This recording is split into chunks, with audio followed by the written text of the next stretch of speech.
আজকে সারা দেশে যে বৃষ্টি, এই বৃষ্টির কারণে এই বৃষ্টির দায়ও কি আপনি বিএনপিকে দিবেন? কিন্তু রাষ্ট্র পুনর্গঠনে আপনি সহযোগিতা না করে আপনি প্রতিনিয়ত মানুষকে জুলাই জাতীয় সনদ আর গণভোট নিয়ে আপনি ফুঁসিয়ে তুলতেছেন। এদের অংশ হিসেবেই বস্তি এবং ফুটপাত দখলমুক্ত করার জন্য সরকার উদ্যোগ নিয়েছিল। দেখেন, তিনি বললেন যে তিনি একজন শ্রমিক নেতা এবং কেন আপনার সবার আগে শ্রমিকদের পেটে লাথি মারতে হবে। তার মানে কি? তার মানে সরকারের এই বস্তি উচ্ছেদ এবং ফুটপাত দখলমুক্তকরণ এই জায়গায় আমাদের যারা অপোজিশনে আছে তারা বাধা সৃষ্টি করেছে। তারা মানুষকে এমনভাবে বিভ্রান্ত করেছে যে সরকার তো আপনার পেটে লাথি মারতেছে। সেই জায়গায় দেখবেন যে ওই ফুটপাতে যারা ব্যবসা করে এবং যারা বস্তিবাসী তারা কিন্তু দেশীয় অস্ত্রশস্ত্র নিয়েই কিন্তু তারা বের হয়েছিল, পুলিশের উপর পর্যন্ত হামলা করেছে। এখন বিরোধী দল যদি সহযোগিতা এই ক্ষেত্রে না করে তাহলে সরকার কিভাবে দখলমুক্ত করবে? হ্যাঁ, সরকারের পক্ষ থেকে, সরকার তো সবেমাত্র 5 মাসের সরকার, তাই না? এখন যেখানে যেখানে বিল্ডিং বা অবকাঠামো তৈরি করা হয়েছে সরকার অবশ্যই সেখানে সেখানে পদক্ষেপ গ্রহণ করবে। কিন্তু দেখেন, গত 16 বছরে যেভাবে দুর্নীতিবাজ তৈরি করা হয়েছে প্রাতিষ্ঠানিকভাবে, হ্যাঁ শেষ করছি, লিমিটে শেষ করব। দেখেন, প্রত্যেকটা দপ্তরে, সেক্টরে এখনো পর্যন্ত সেই আওয়ামী দুর্নীতিবাজদেরকে পুরোপুরি কিন্তু সরানো যায়নি।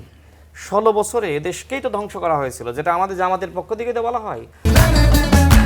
আকিজ এসেনশিয়াল সরিষার তেল, স্বাদে ঘ্রাণে সেরা। তো এই ধ্বংস হয়ে যাওয়া বাংলাদেশকে যদি পুনর্গঠন করতে চান তাহলে কি একা বিএনপির পক্ষে সম্ভব? একা কি গণসংহতি আন্দোলনের পক্ষে সম্ভব? সবার দায়িত্ব রাষ্ট্র পুনর্গঠন করা, কিন্তু রাষ্ট্র পুনর্গঠনে আপনি সহযোগিতা না করে আপনি প্রতিনিয়ত মানুষকে জুলাই জাতীয় সনদ আর গণভোট নিয়ে আপনি ফুঁসিয়ে তুলতেছেন।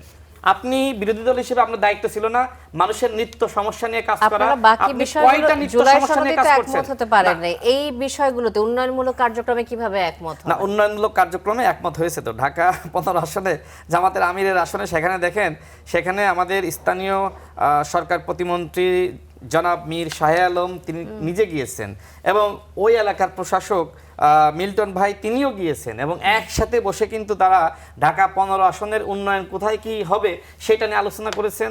এবং সেখানে দেখেন যে বৃষ্টিতে ভিজে কিন্তু জনাব মীর শাহে আলম এবং মিল্টন ভাই তারা কিন্তু বৃষ্টিতে ভিজে তারা কিন্তু পর্যবেক্ষণ করেছেন, মানুষের সাথে মতবিনিময় করেছেন। তার মানে কি? তার মানে সরকার আমাদের অপোজিশনকে সহযোগিতা করছে, কিন্তু আপনারা এই সহযোগিতা নিচ্ছেন, আবার বিকেল বেলা গিয়ে আপনারা গণ অভ্যুত্থানে হুমকি দিচ্ছেন।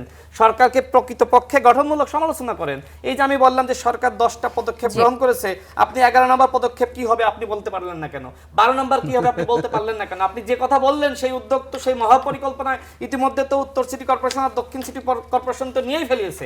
এবং আজকে সারা দেশে যে বৃষ্টি, এই বৃষ্টির কারণে এই বৃষ্টির দায়ও কি আপনি বিএনপিকে দিবেন? বলেছেন তিনি সমন্বয়হীনতার কথা বলেছেন রাজকের সাথে এবং আরো যারা আছেন কর্মরত। বাংলাদেশের ইতিহাসে আমার কাছে মনে হয় ঢাকা যেভাবে তলিয়েছে, এবং এই অভিযোগটি আসলে সত্যি। আমি যতদিন ঢাকায় আছি আমি এত পানি দেখি নাই।